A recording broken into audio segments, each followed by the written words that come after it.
Hello and welcome to Lesson 4 of the Creative Online School's Mastering Adobe Lightroom course. In this lesson, I'm going to teach you about Lightroom's white balance settings, and I will show you how to use them to correct the white balance of your images. This tutorial is brought to you by Creative Online School.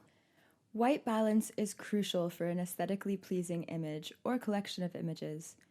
If you're working on a collection of photos that were taken at different times of the day under different weather conditions, your white balances will determine whether your collection is cohesive or not. You can spend loads of time adjusting the white balance on your camera before you take a picture, but there's no guarantee that the image will turn out perfectly. Luckily, Lightroom can fix this for you, but in order to take full advantage of Lightroom's white balance feature, you really need to shoot in RAW. My biggest regret as a photographer is failing to shoot in RAW soon enough.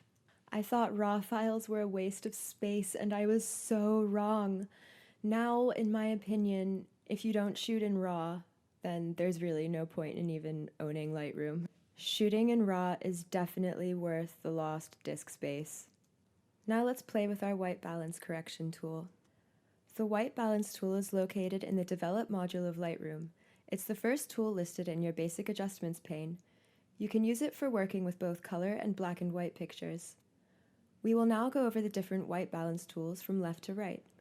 The first tool is the White Balance Selector tool. Click on the selector and bring it to your image.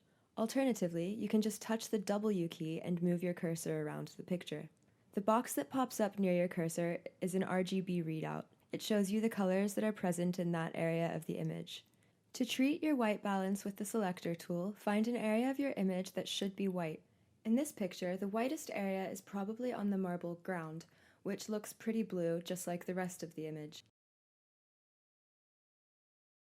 Let's look at the 8 presets you have to choose from. The As Shot preset will revert your image's white balance back to the original setting. If you select this option before you start editing the white balance, nothing will happen. But it's a good way to reset all of the changes you've made if you end up disliking them. Select Auto if you want Lightroom to determine the white balance for you. The Daylight preset will increase greens and blues. This is because photos taken in bright sunlight tend to pick up a yellowish pink tint. Blue is the opposite of yellow, and green is the opposite of pink. Your image needs these spectrums to be balanced. The Cloudy preset will balance out the gray tints in your image to make it appear more yellow. Shade will make your images appear more yellow and pink. Tungsten will increase the blues. Fluorescent will increase blues and pinks, and it's useful if the image takes place under fluorescent light, obviously.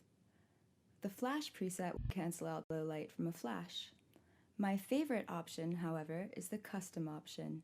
You don't have to select it as a preset in order to use the temp and tint sliders, but you can select a different preset first and work from there. Anyway, there are 2 sliders. The temp slider has blue on one side and yellow on the other, and the tint slider has green on one side and pink on the other. If your image is too blue, move the slider towards the yellow side. If the image is too purple, you can move the temp slider towards yellow and the tint slider towards green until you find the right balance. You can also use the filter tools to change the white balance of a specific part of an image. Just select the filter you want to use and adjust the sliders to the temperature or tint you need. And again, I can't emphasize enough, shoot in RAW. Congratulations! You've now completed the 4th tutorial of the Mastering Adobe Lightroom course. You should now have a basic understanding of Lightroom's white balance options. If you have any questions about this lesson, please leave a comment and we will get back to you as soon as we can. In the next video, we're going to learn even more about correcting the colors of your photos. We will go over the HSL Color Black and White tool, and we will also talk about the corrections you can make using the Split Toning tool. This course is brought to you by Creative Online School.